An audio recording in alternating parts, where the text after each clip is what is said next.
Hey, everybody. Welcome to the Veteran Sports Voice podcast, where college sports are spoken by those who served. I am Sean Mercer, also known as Coach Pop, along with Ian McCants over here. Yes.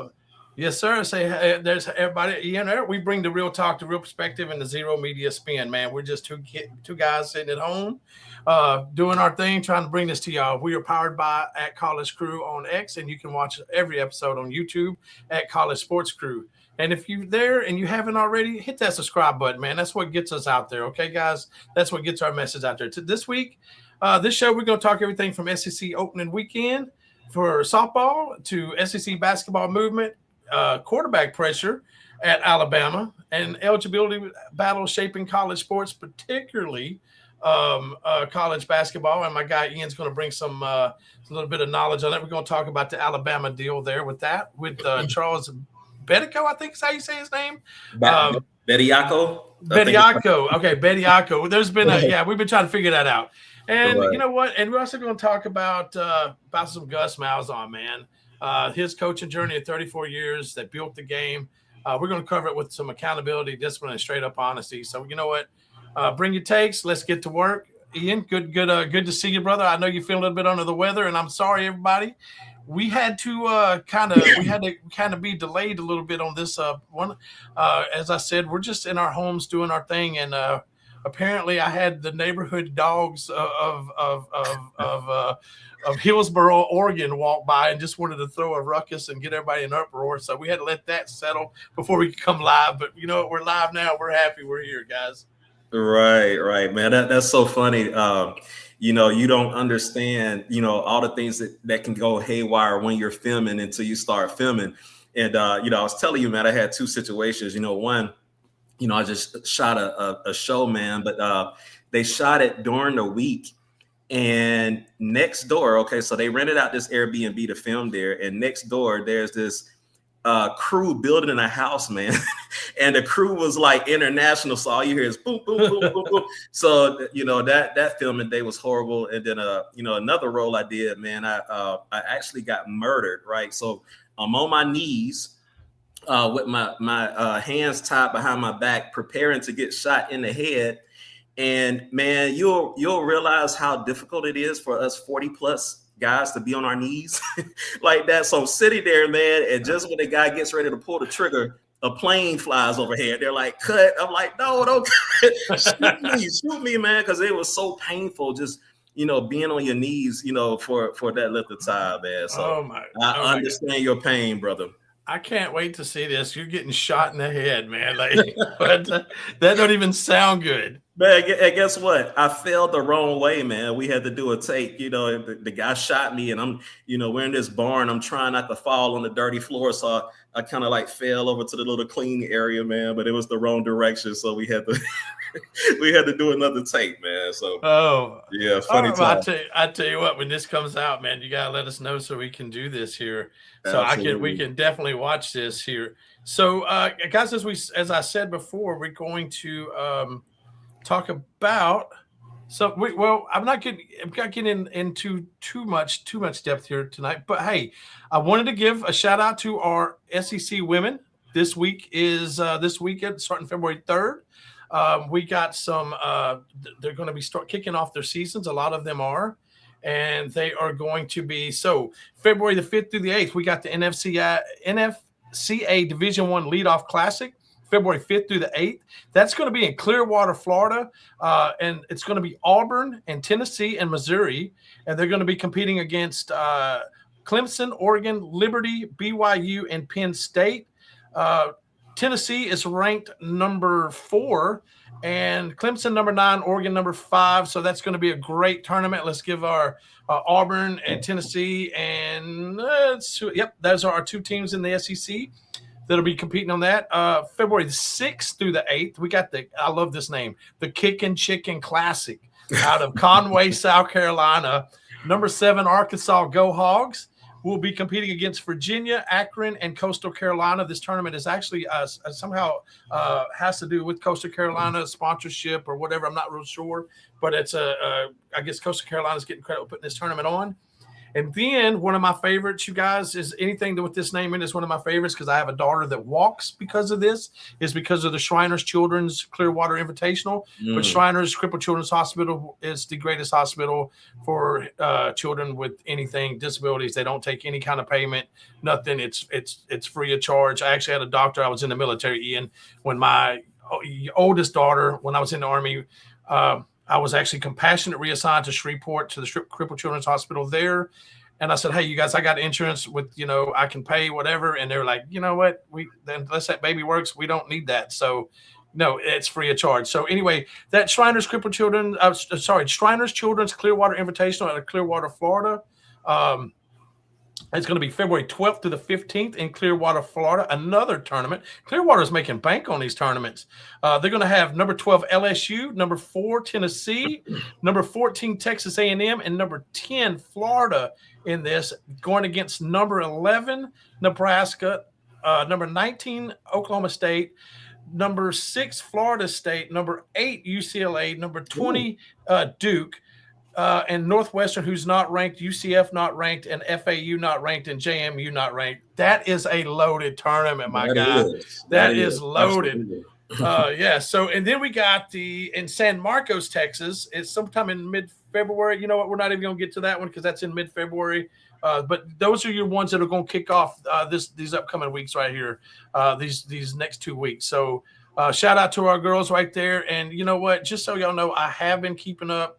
So Tennessee, you know what? They got elite pitching, and that's one of their key strengths. Elite pitching. They got a power lineup that can go gap to gap. They got veteran leadership. The balls they bring the arms and the brains, and the pitching should carry them through the early matchups here. And that Shriners Clearwater Invitational, wow, man, that's that one. You got Georgia. They're going to typically slap that pressure on defense. They give fewer strikeouts, good on bases, consistent situational hitting. They got balanced pitching. They may not have the best pitching, but they use their pitchers smarts, and they use their pitchers smartly, and they don't give up big innings. And so Georgia is one of those teams, they grind from the bottom of the order to the top. They don't give you, they're nothing easy. So Georgia, right. they're not going to overwhelm, but they'll outgrind, and they're going to stay pesky. My Razorbacks in that Kickin' Chicken Classic. I just like saying that, Kickin' Chicken Classic. They're built, man. I tell you what, I love this team. They're number 7, and they're within distance to take it. They have the team to maybe win a national championship. They're built to avoid the bullpen chaos. They got long relief arms who can throw strikes, pitch with intent. Their staff, they use grit over pure velocity, they late break and off-speed command. They throw a lot of curves, off-speed, rise balls. They can kill rallies from the opponents. They're defensively, their mindset early season helps them see a lot of balls in play. Strong glove will bail them out in tight spots. They got great defense. So Hogs don't need fireworks early. They just need mistakes, and they make the fewer the most. So if you make a mistake, they're going to make you pay for it. The Tigers, I can keep going on, but their strength lies in starting pitching and letting their heat just take over late. A&M, their biggest weapon early, they make the opponents beat them, and they do it patiently, and A&M's are hard to put out. And then we get to your Alabama Crimson Tide. I'm going to go ahead and they got quick legs in the field and on the bases. They can flip slow defensive shifts early. They got that mid-order pop. They can turn a close game into a lead with a couple of big swings. The thing with Alabama, they don't let you relax, and they can still count a space, and a space you'd rather not give up, in spaces you'd rather not give up. So Missouri, They surprised you with fundamentals, not fireworks early season. From last year, Missouri had a really good fundamental team. So it's going to be good. It's going to be good. So we're going to see what happens here. So I'm excited for our young ladies there. Man. One good thing about this show, is going to, make me expand my horizons. And I don't know much about football. Softball, my experience.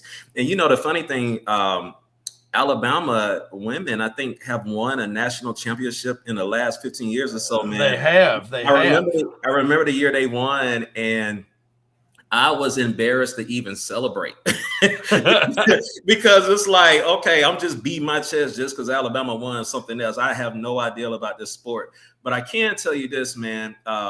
Sometimes we kind of get locked into thinking that, basketball, football, players, or even baseball to some degree, but mainly basketball, football, that they're the only athletes, man. But I stick to the story. One of the strongest men that I've ever met was when I was undergrad, and he was a collegiate cheerleader, man. And this dude was ripped, like he could have played any position on that football field, just insanely strong. And then I remember being at some facility and seeing a softball pitcher train. And I probably wouldn't have noticed this any other time, but I have a rotator cuff injury. I dislocated my shoulder in the military doing some combat training, man. And so the way that like her arm was spinning, man, like a pendulum, and then like I can't do one of those motions, and she was just like like a wind up, and then the accuracy, that's some skill, man. And so I definitely thanks for providing all that information about the upcoming tournament, man. And that's going to be some good ball play, and I'm going to pay attention, man. Oh yeah, there's some athletes there, man. There's some straight up dogs there. And so you know what? And then we got the SEC men's basketball. And right now, the current rankings, the current standings in the SEC is Texas A&M at 1, Florida 2, Vanderbilt 3, Arkansas 4, Kentucky 5, which is none of those shit. So because we'll talk about that game later. Tennessee, Missouri, Auburn, Alabama at 9, Georgia at 10, Texas at 11. Ole Miss at 12, Mississippi State at 13, LSU 14, South Carolina at 15, and Oklahoma 16. Games to watch. We got 2 games on tap for tonight at 7 p.m. Eastern. Both of these games, if I'm not mistaken. South Carolina at Texas, Ole Miss at Tennessee. That's going to be hard for. South Carolina's got a better chance of beating Texas than Ole Miss does at Tennessee. Tennessee is going to be a hard get. Tomorrow, Wednesday, February the 4th, Texas A&M will be at Alabama. That's going to be a good one right there for Nate Oates. That's going to be, playing there at Coleman Coliseum. That's not an easy task. So I expect a little bit of a struggle for A&M on that one. And then also tomorrow night we got Oklahoma at Kentucky at Rupp Arena. You know what, Kentucky? If Kentucky has the referee help they had against Arkansas, they're going to win hands down. And we'll get into that later. I don't give a damn what anybody says. At least one of those referees was betting on the game. And I can prove it by there's 6 separate calls I can tell you, and none of them. And they called, I think, a total of 6 technical fouls, 3 on each team, which were absolutely totally warranted. There was 3 no calls and 3 calls that were made that should have been that told me something's not right with. Hey, you're right, man. Hey, why not bet? Tamper, transfer, do it all, man. There's no rules to nothing. So. Exactly. So that's a good one. And then on Saturday, y'all, that's when you got a good one. Arkansas, Mississippi State. Mississippi State's a tough team. We're playing in Starksville. That's a tough team to play. They're good. They're good at home. Missouri at South Carolina, Ole Miss at Texas, Oklahoma at Vanderbilt, Georgia at LSU. I expect to see Georgia step up on that one right there. Tennessee at Kentucky. That's going to be a good one. I hope Tennessee beats the yard dog out of Kentucky just because. But if they have their referees, it's over with. So Florida at Texas A&M, that's going to be a good matchup. But I don't see Florida doing anything at College Station there. So anyway, yeah. We'll see how that critical weekend match, Tennessee and Kentucky, that's going to be a good one. Ole Miss, Mississippi State, and Texas. You know what? You're still positioning for the bubble. Just got to have a few things go right for you. So these games are going to be important for you right there, man. So yeah, so that's what I got for SEC basketball. What you got, man? You got anything on the basketball side of it? Yeah, of course. We're watching what's developing here at Alabama, and it's interesting, man. Because the situation, seems very messy, but I do, to some degree, agree with Nate Oates and Calipari, and I'll explain. So at face value, it sounds really bad. Okay, so you have this guy that was signed to an NBA contract, G League, and so he tries to return. NCAA didn't approve it. The court allowed it. Come to find out that the judge on the case, James Roberts, he was like a big time Alabama booster. Okay, so he had to recuse himself. But the thing is, a lot of people are coming out publicly, including Bruce Pearl, who has no point talking about morality and what's right or wrong to anybody. But anyway, Alabama, this is really risky, man. And to be honest, I don't even know if it's worth it and I felt so bad for Bediako, man, and playing on the road is something else. But I've seen two situations, man. I think Brandon Miller, when he played, he was dealing with some type of murder case, and Bediako, the things that the Florida fans was chanting, and then I look at him and I don't necessarily disagree with them, man. They're calling him like G League dropout or something like that, as free throws, and of course that's mean, but that's what he is. And so I'm thinking, okay, so is he really that good to handle what he's going to have to deal with for the rest of the season? I don't know. And then, a lot of times people are looking at the stats, and he had decent stats, but overall, he hasn't made a difference. Now, it's only been 2 games, but, the percentiles, when you look at them for defense and also defensive rebounding, which is where we really need them, there wasn't really a big difference between when he was in the 2 games and out. You have to give them a little time, but they don't have time, man. I mean, Alabama is a top 10 team. They don't have time to allow him to figure it out because you better win, and you better win right away with the threat of having to forfeit these games. And so it's not time to figure it out. But the reason why I see what Nate Oates is saying, and just in the interest of being fair, he brought up a good point. Okay, so who are we applying these pro rules to? And Calipari said the same thing, just U.S. players, because it doesn't apply to international players. These guys have been professional for forever, and they do not lose any NCAA eligibility. Okay, so it's the same difference, and so when I looked at it from that standpoint, it made a whole lot more sense, even though I'm against it at face value. I also think that it erodes the high school game, which is why I think that they're probably going to rule against it, because this is all about money, man. And we're going to talk about later on, the portal and things like that. But, it's big business, not the high school, but the leagues, the travel and one leagues, man, that's big money. And you got, a lot of times NBA players coaching these teams. I think Durant had a team and stuff like that. So when you start interfering with that, because the floodgates will open, I think at the end of the day, they don't care about Bediako. They don't care about Alabama. They don't care about nobody except for the bottom line. And I think that this could set a very bad precedent, even though I'm not as opposed to it as I once was, just because, that's what international players have been doing for quite a while. Well, there is a big difference on the international side of things. And I don't know if you're aware of this.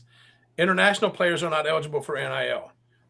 So They can't, there's no NIL for those guys whatsoever. Arkansas actually has a kid that plays, he's like 21, first year college. He's not any one of the starting, I guess you would say the 10 that rotate out if we have that many. So I hope he had like a little bit of a little egg. He played professional overseas. I don't think it was a major professional, but that's one thing.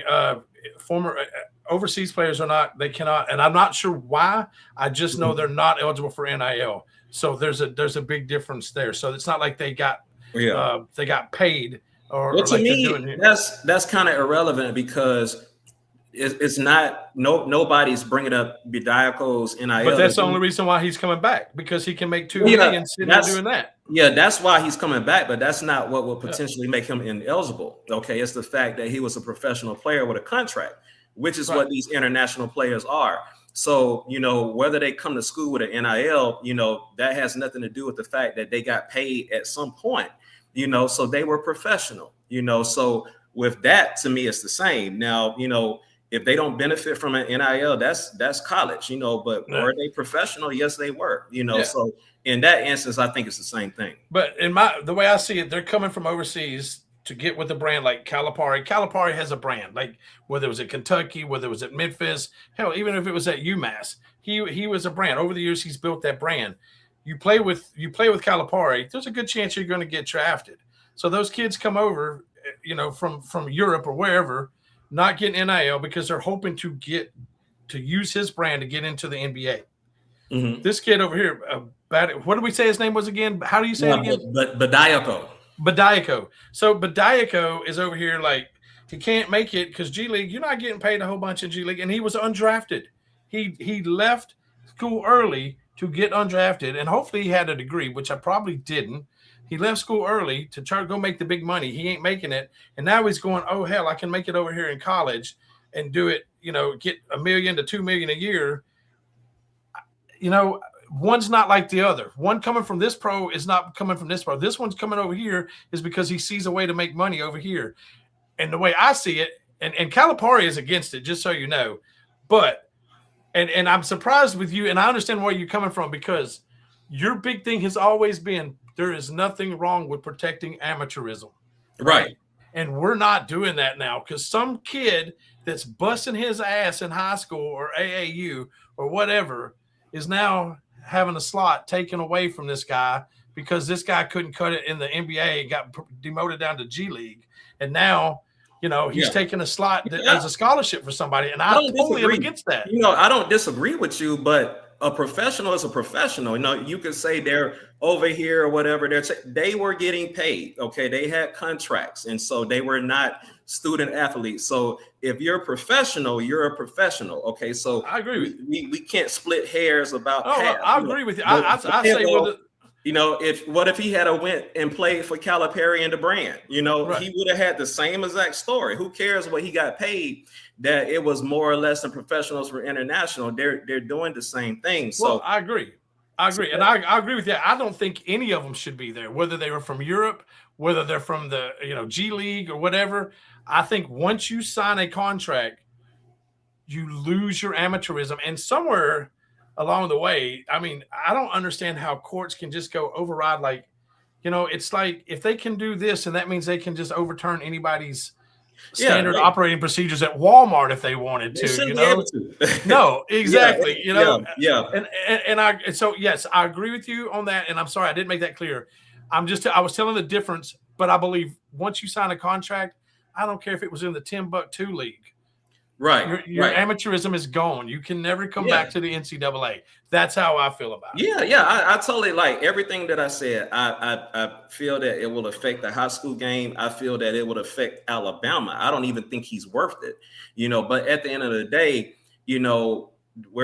once I looked into it and read, this isn't a precedent, and that's because I'm like, how could this even happen in the first place? And so there has to be an argument, and that's what the argument is. They've been doing this with international players. I don't agree with it, at all, but I'm just saying that's what has been going on. And I think that's why they got as far. But, of course, nobody talks about that. They just talk about, this guy coming back, man. But these pro players, have been doing it forever. And I think that's why Alabama got as far as they did. But I think it's going to hurt them in the long run. And I'm not sad about that, man. I'm not sad about it. I still stand on it. It's nothing wrong with protecting amateurism. And if they rule in his favor, they are not at all. Well, let me ask you this, because this is the thing. So for me, for Nate Oates, I'm over here like, dude, you're taking a chance. Because let's just say that the courts, because you talk about the judge, right? The judge there that was James H. Roberts Jr.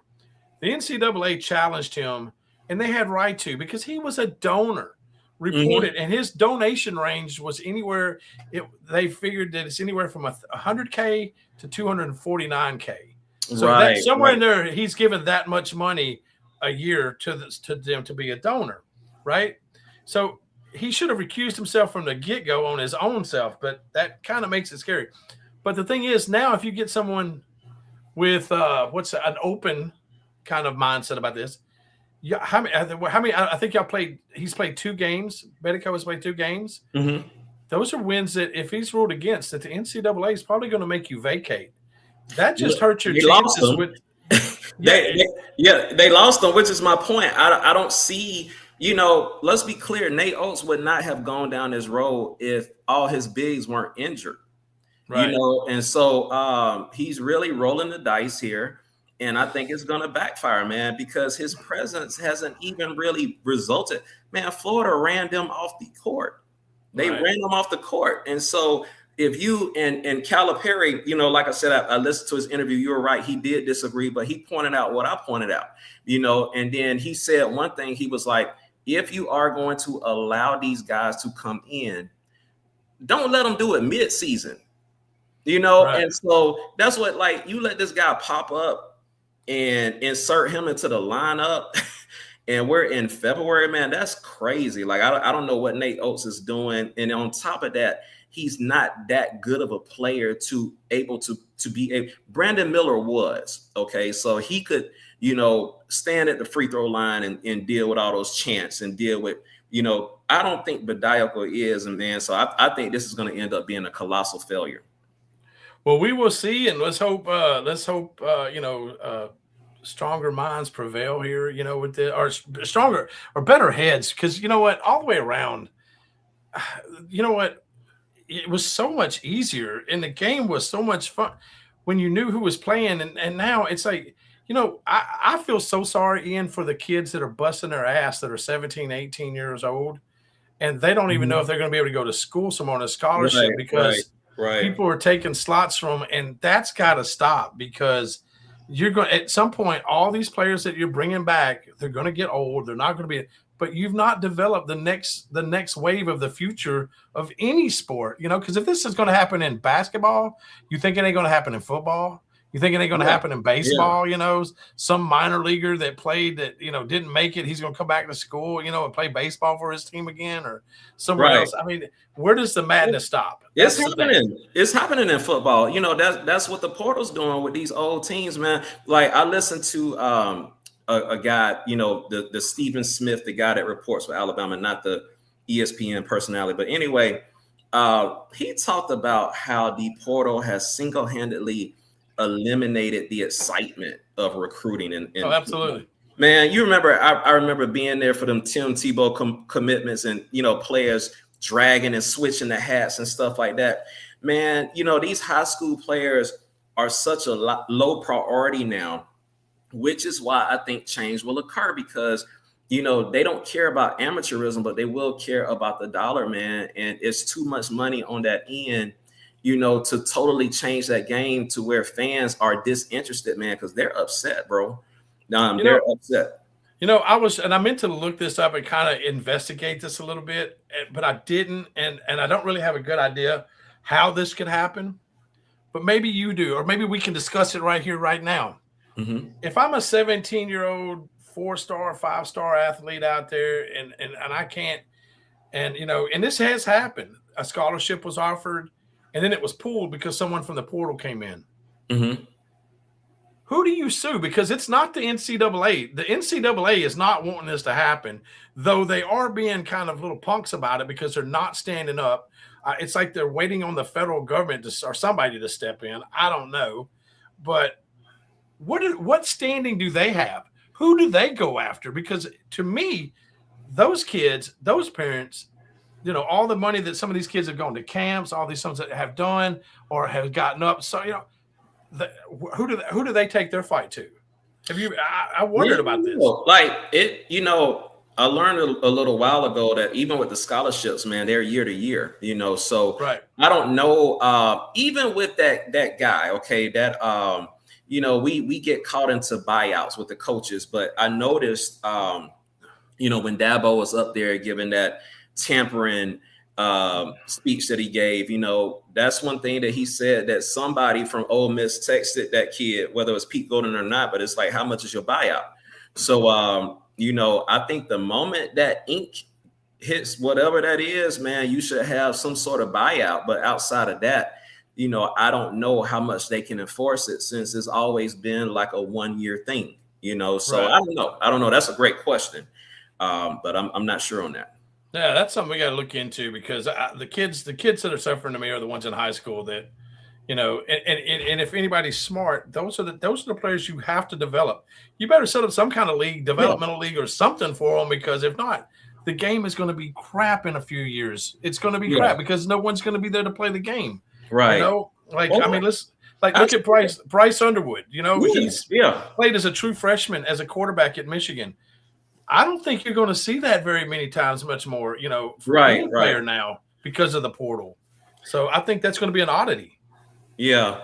Well, I have hope, man. You know, call me a eternal optimist, but I think, you know, everything is peak and valleys, right? And so right now we have a peak. We have a peak of uncertainty. Nobody knows what's going on. And right now it seems that the teams are that are in the best position to win are the teams with the most money and the most resources.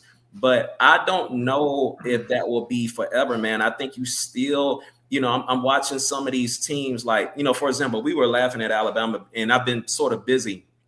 And we were laughing at Alabama, how far they're down in the portal rankings, but man, they're still like have projections to have the #1 rated team in 27 high school recruiting. Right. You have, you know, Kirby, who's doing the same thing, Dabo. And so I think it's still belief that you got to go through that high school, man. And, you know, I want to see a bunch of Indianas. Even Indiana wasn't the way people pictured. Yep. You know, those guys had a lot of chemistry. They were a ready-made team that transferred in, you know, with great coaching, like, you know, but I don't know, man. I just have to see it being permanent. And even with these teams that are buying players, man, at the end of the day, you know, they were always in the state with that amount of resources. Payers been getting paid forever, you know, just under the table. So why do we expect, you know, just because a team is in a Louisiana or a Texas or whatever, you know, that's oil rich or resource rich, why do we expect them to permanently buy all these players, man? They're just going to settle back to where they were, you know? And so I think, you know, I don't know how long it's going to take, but I think that things will shift back towards the normal. You know, at some point, you know, call me crazy, but I just see that coming. I got you. So, hey, with that being said, right here, guys, I see we got a few viewers on here tonight. I want to welcome all you guys to the Veterans Sports Voice podcast. And hey, you're here watching us at YouTube at College Sports Crew. Do us a favor, man. Hit that subscribe button while you're here.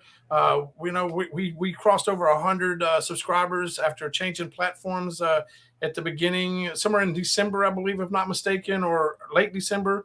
So we're making some great progress, and we'd appreciate you guys hitting that subscribe button at College Sports Crew on YouTube, and follow us at College Crew on X. We sure would appreciate that. And you know what? You were talking about transfer portals there, Ian, and let me say, you know, one of the things that you and I talked about earlier was Alabama needs a quarterback. But your offensive coordinator's over saying he's got two of the best in the country on the team right there, man. So let's talk about that for a minute. Yeah, he said it. And the funny thing is, man, I watched I think the On 3 podcast. Who was that? JD Pickle. And he went on, and he basically said, you know, reading between the lines, that Ryan Grubb is being ridiculous. Either, you know, he's just talking coach speak, or, you know, he's being disingenuous. But this is the way I look at it, man. You know, I was disappointed in Pickle because he was pandering, in my opinion, man. He was like, oh, well, you had Ty Simpson and he was the great. No, he wasn't, man. Like, nobody, all that Heisman talk, and it was ridiculous to anyone that watched Ty. You know, we were just comparing him to Milroe. Okay, so he was much better. But I said it, and I'll say it again. Grubb meant to Ty what Lane Kiffin meant to Blake Sims. Okay, Ty is not an NFL quarterback. Okay, he you know, he doesn't get enough of the blame, and I'm defending him because he was only in that system for 1 year. Okay, but the quarterback is everything, man. You know, their reads, their protection calls. You know, does the defense respect your downfield passing? You know, Ty affected that offensive line. He affected that running back, and he was very ineffective with his safety blanket. Cuevas got hurt, you know, towards the end of the year. So, you know, at the end of the day, I think what Grubb is doing, man, he's excited about the potential of having two quarterbacks. One was a 5-star by all these recruiting ranking services. I don't know what the other guy was, but he got these guys. You know, I think the guy that came from Washington, it's his 3rd year. in the system. And, the guy, the former 5-star, he's coming in his second year in the system. And I think he's excited about that because, that's what happened with Penix. He's done it before.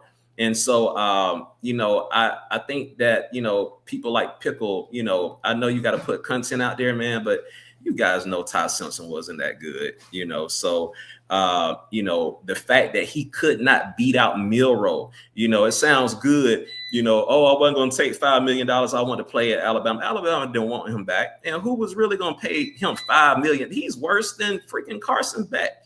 So who was really going to pay him $5 million to come quarterback them for 1 year? I don't know if I believe the legitimacy of those stories, man. So anyway, it'll just be excited to see, some competent quarterbacks in there. And I think, that's why the QB is the man on the team. He affects a lot of people, including offensive line and running backs, And so I just think that, Ty, got a lot of credit, He did good first year in season, man, but I never saw Heisman. I never saw all SEC. I never saw first, second, third round, fourth round, So, I don't know what everybody else is looking at, but I'm excited about what they have coming up next year too. Well, what about their offensive line from this last season to this offensive line coming up? Differences, because I think your offensive line was definitely a question mark. Absolutely. And then when your tight end got hurt, it got bad. And also our guy Jamal's over here is talking about the second half of the schedule in 26 is going to be brutal for a first-year quarterback. And he also says y'all need a run game. So, So tell us, what about because I think Simpson not having an offensive line, I think that really hurt him in performance. But this upcoming year, y'all got to have an offensive line. Now, you do have more mobile quarterbacks. Both of these guys are way more mobile. They fired the O-line coach, and all those guys, a lot of guys that they were bringing in the portal that had Alabama ranked in the 70s, 60s, and 70s were offensive lineman guys, so it's a complete overhaul. Now, will they have time to gel? I don't know, but all I'm saying is, having, both of us been around the game, played the game, whatever, that quarterback matters, man. Like, how many times am I screaming is 1 second, left on the clock, and he's taking 2-3 timeouts in the first half, in the first quarter. Everything was off about him. And so I'm not blaming him for everything, but, he is the glue to that team. And, he affected them in a lot of ways that nobody is talking about. When you have a quarterback back there that, is uncertain, a half a step late, going up there, changing the plays, you like, he's the leader of the team. And so, let's not act like he didn't factor in. So, I think that having multiple people, multiple years in the system, new offensive line coach, where it will lead them, I don't know, man. I don't have a feel for Alabama at all, but I do expect to see an improvement in that area next year. Okay. Well, question. See, I know you don't, and dude, I'm like you. You're brave talking about your Crimson Tide. I don't even know where to begin to start with my Razorbacks, dude. We got 41 or 42 transfers in. Hell, dude, I'm still trying to figure out their names. I mean, it's crazy. It's absolutely crazy. Right. We did get a wide receiver from LSU that is on the track team also, and he broke his personal best. I don't remember what it was in the 200 meter or something. It was insane, but we got speed. You can't teach speed. So we got some speed at the receiver. But question, Austin Mack, Keelan Russell, which one do you think is going to be there, or which one do you want to see there quarterbacking? Me personally, I think that they're leaning towards Austin Mack, and this is the thing. Okay. If you start Austin Mack, you're going to lose Keelan for sure, for sure. So you better get it right. But, the little bits and pieces I saw of this guy, I mean, he looked like a baller. He's like, 6'5", good pocket control, nice, Now, Keelan, according to the recruiting services, is the more talented. So if it's neck and neck, you got a better chance of holding on to Austin. He's going to go too.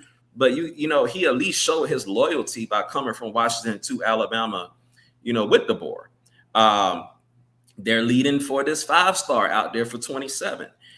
So I don't know, man. I just think that something, like separate, even with Ryan Grubb today saying we have two of the greatest two.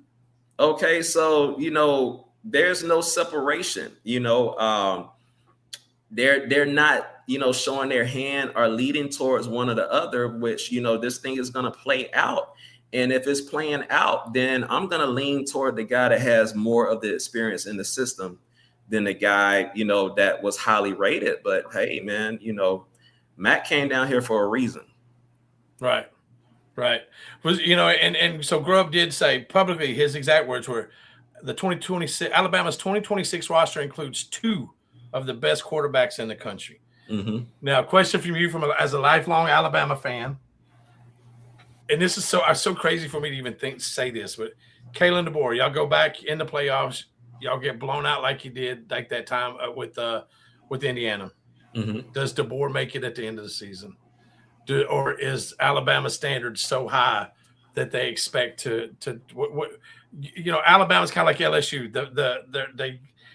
You got to keep them happy all the time. Yeah.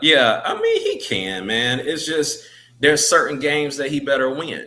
Just like last year, he better have won against Oklahoma, or he probably would have already been out of there. Next year, just like Jamal put in the chat, tough schedule, brutal. We got UGA, man. And, I don't know what Tennessee got. A&M is going to be good. LSU is going to be hype. Vandy, hey, are they legitimate or a flash in the pan? So, and then Auburn's always tough. And so, I don't know, man. I think that, a few games that he better win, really UGA gave him equity, honestly, because he might not have survived this long unless, he beat UGA, and so, but that Auburn, you better win that, I think UGA would be a acceptable loss. Better beat Vandy, A&M, who knows, man. So he just, the thing about him, and this is the thing about Saban, right?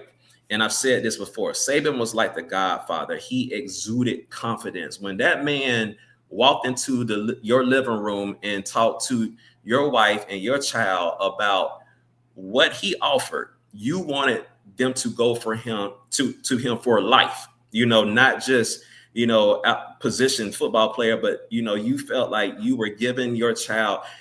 That's what Saban gave out. DeBoer doesn't give that out at all. He seems nervous, unconfident, man. And so with that being said, fans are impatient with him because the results aren't there and the confidence isn't there. So what do we have to put faith in the future? And so I think that's what it is. He needs to get out of that black hoodie. Man, Walt, man, Nate Oates got a lot more confidence than this guy, even though Nate Oates might be taking Alabama down like the Titanics, so, get you a little swag, and make us believe, man, outside of that, any of those losses could take them out. Right. We just had Jamal from Athletes Forum podcast. He goes, another loss to FSU. Does he survive the season? So I guess FSU is coming to Bryant-Denny Stadium 2026. Is that correct? Yeah, they come there. He better not lose that game, and I don't expect them to, man. We're gonna get into your boy Gus a little bit, but that to me, he got introduced to Gus, and we'll talk about the feelings. I will say this about Gus, man. He, people say a lot of things about Saban, right? And despite what I feel about Gus, what I can say is he probably, sped up Saban's retirement, and I'll put it like this, man. Like we, pre-Gus, we were thumpers, man. You look at the best linebacker, defensive lineman that Saban, that, Bama had here later on, Will Anderson.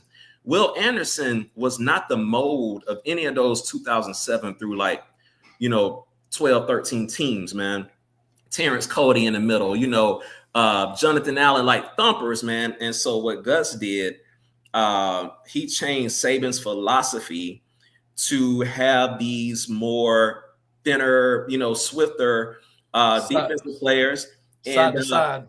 And so you change them once, and now you're trying to change them again with this NIL portal. He's like, oh no, I've done enough evolution. And so I give credit to Gus for that, but yeah, man.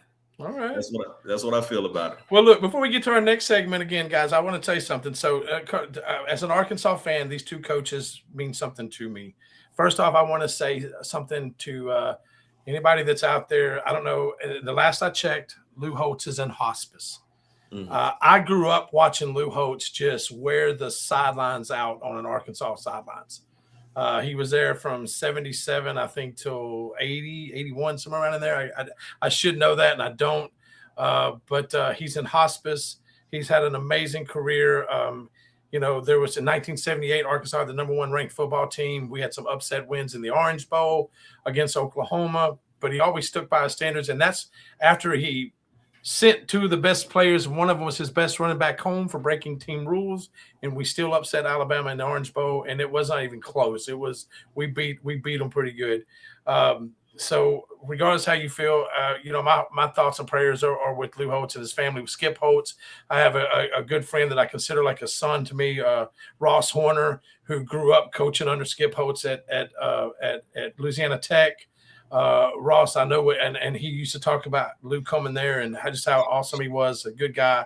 And so, anybody out there, give your thoughts, your prayers, whatever it is, your vibes, send them to the Holtz family, because as a man that mother passed away November 29th, was in hospice. I know what that means. So yeah. And as an Arkansas fan, that's part of my childhood going. I don't know how to say it, but that it's dying, because that was my childhood, watching Lou Holtz roam those sidelines, and those were good memories. So again, thoughts and prayers to the Holtz family. And then we'll get back to another Arkansas legend, Gus Malzahn, you brought up earlier. And he's got a special place for me, because when I was a student assistant, when I was going back to school at Arkansas, Auburn came to Arkansas and played. And I'm standing on our sideline. This is during warmups. And the next thing I know, I look up and here's Coach Malzahn coming across the field. And I'm like, this guy walking to me? What's he doing? And so I'm kind of like looking behind me, looking up. Next thing I know, and y'all, Gus Malzahn's a big guy. Like he's tall, way taller than I am. And I'll never get, Gus came up and put his hand out and goes, Gus Malzahn. Like I didn't know who the hell he was, right? And I'm like, Sean Mercer. He goes, I know who you are, Coach. I know you are. I just want to tell you, I read your story. And he goes, man, I just amazing story. Just so glad to be able to have you and call you a coach, have you on the side. And dude, we had like one of the best 20-minute talks just right there. We walked to the 50-yard line out there in the middle of the field, just talked. And it's probably, as of all the coaches I got to speak with, besides Johnny Majors, even probably more than Johnny Majors, he was the one that was the most down to earth, just genuinely happy to be talking with me. And I was just in awe talking to Gus Malzahn.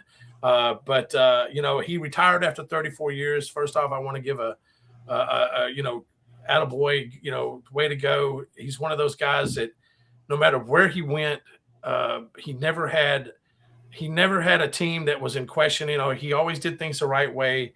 And he was kind of treated like crap there in 2006. After the 2006 season, but he maintained a level of professionalism. He never said anything bad about Houston or that team. He just left quietly in the night, went to Tulsa to be their offensive coordinator. The next year, Tulsa was like top 5 offensive rated team in the country, at the University of Tulsa. So he started in a little town called Hughes, Arkansas, and I mean tiny town, Hughes, Arkansas, offensive coordinator. And then from 92 to 95, he was their head coach. And then he got promoted. He went from Hughes, Arkansas to Shiloh Christian, which is one of the premier private schools in Arkansas there, 1996 to 2000. That's where he built his turbocharged passing attacks, his spread offense that he has. And in 2001, 2005, he went to Springdale High School, blew that program up. And it hasn't been right since he left, really. But that's when he had Mitch Mustaine, Damian Wilson, Ben Cleveland, Andrew Norman, a kid there that also went to, I'm trying to remember the kid's name, but he went to Notre Dame as an offensive lineman. But he came over and people, everybody, people look at the spread offense or direct snaps to these running backs now. We used to call it the wild hog, and we brought that out before anybody else, but it was basically it was just the single wing. It's all it was again. It was literally the old single wing from the old days. And but you know what? But he brought that, and he brought a lot of innovation to college ball. And like you said, he changed some mindsets of some coaches, changed some of their philosophies.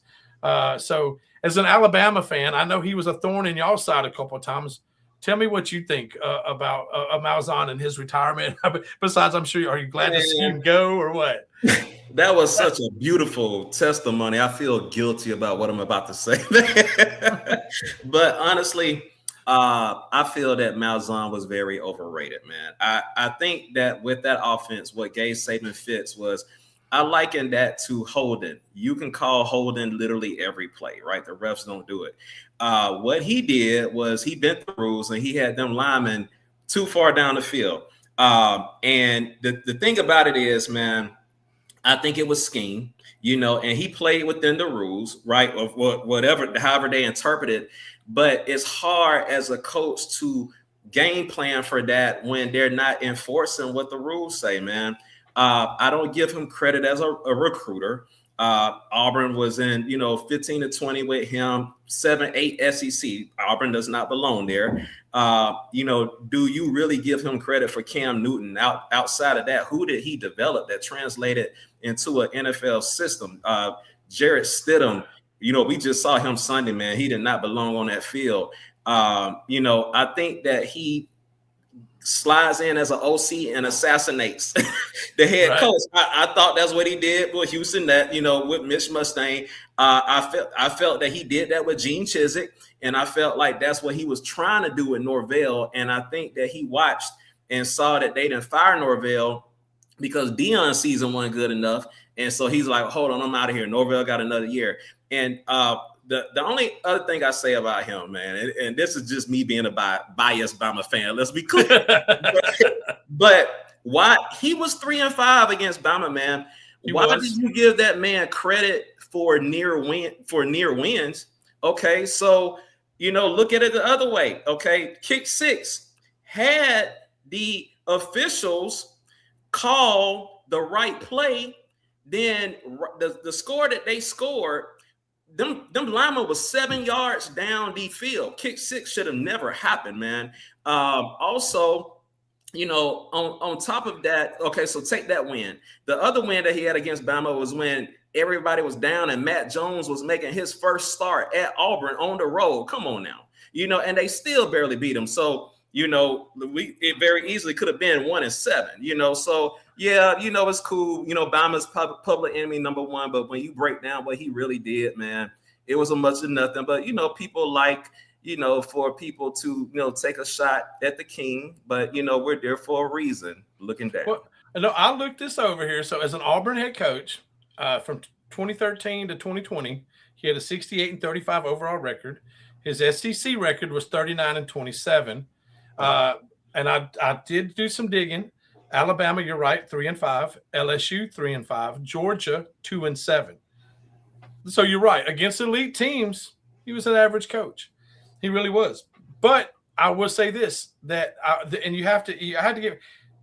He brought an offense to college football that everybody emulated, and he did. And I remember when I was at Arkansas, I remember Chad Morris and I were talking, Coach Morris, and he told me that when he took a job, I think it was Stevensville, man, he was about to get run out of town. He was this team had won like, I don't know how many consecutive state champions. That year he just couldn't get it figured out.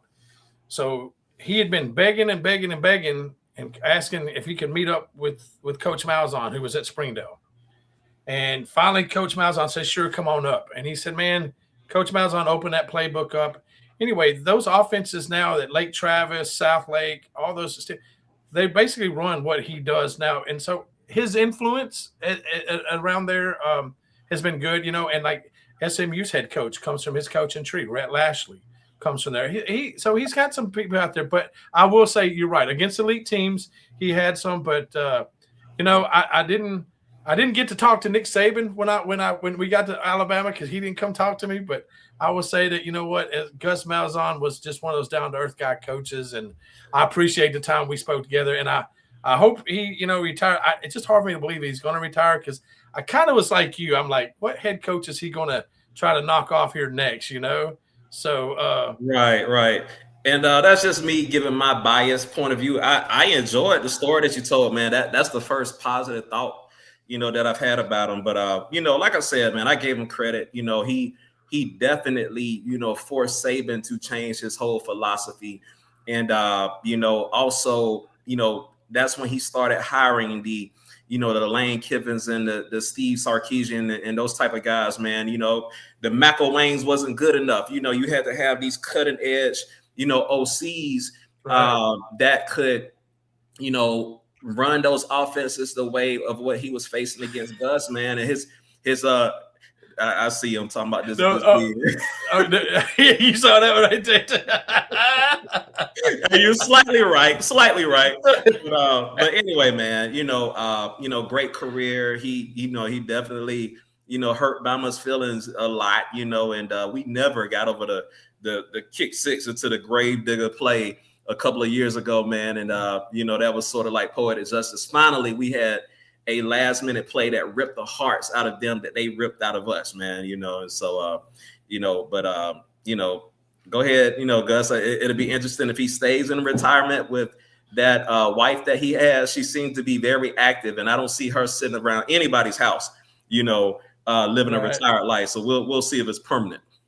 Well, I gotta put this up here. Chris, our guy Chris, Gus had that Bama defense at the blender this season. So yeah. But you talk about you brought up something. We got 4 minutes here before we hit our hour mark. Gus, kind of I will and maybe I'm wrong, and if I am, correct me. I know you will. But Gus is that one that when the spread offense hit, I remember him being the proponent of that kind of, and now it's kind of like I see people figuring out that offense more.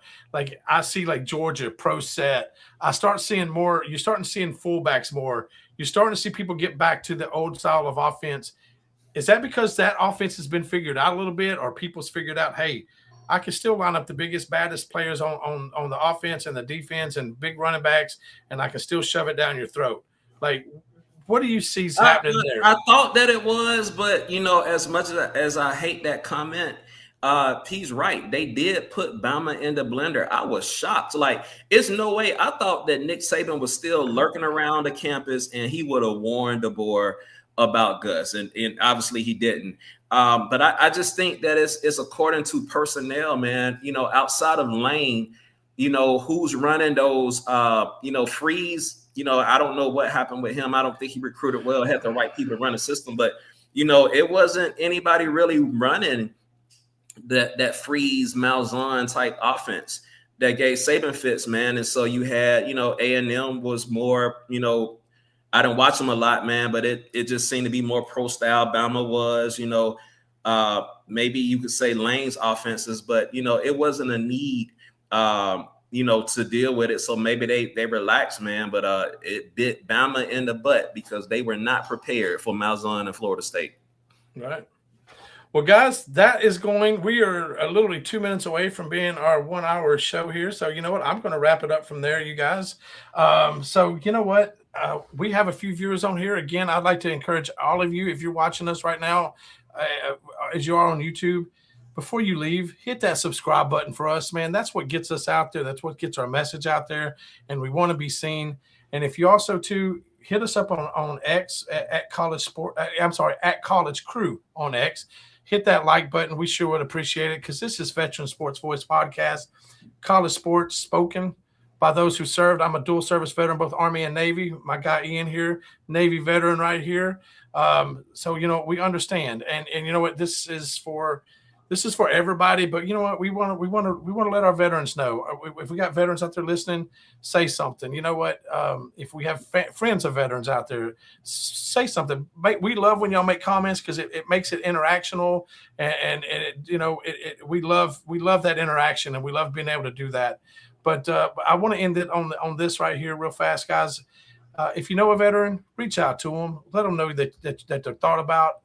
And I say this every week, and I say it now, especially that veteran that says, "Hey, everything's good," because you know what? That's the ones that worry me the most. Because I used to be that guy. I used to say everything was good when it really wasn't. So you know what? Reach out to those guys. Let them know they're wanted, they're loved, that they're respected, and honored their service. And if we have any a Gold Star member, and that is somebody that lost a loved one, an immediate loved one in the service of this country, there's no way to honor that fully, but honor it the best you can. And you know what? And if we have any active duty members out there, this show is for you guys. We love you guys. Thank you for standing on that wall and protecting all the freedoms and rights we have. Even though I'm sure you're looking at the news sometimes and going, "What the hell am I protecting?" But you know what? It's going to figure itself out with people like you and men and women like you that are standing on those walls today. And we sure appreciate that, guys. And with that being said, guys, I appreciate it. And I'm signing off. And Ian, you got anything to say? Now's the time to say it. Echo everything that you said, good brother. Great job with the show. Thank you for, involving me and for all that we do, exposing me to, new sports, to, headlines going around. And, I hope that someone listening enjoyed it as much as I did, participating in it. All right, guys, with that going, salute, guys. We'll see y'all next week, next Tuesday, same time. Same time.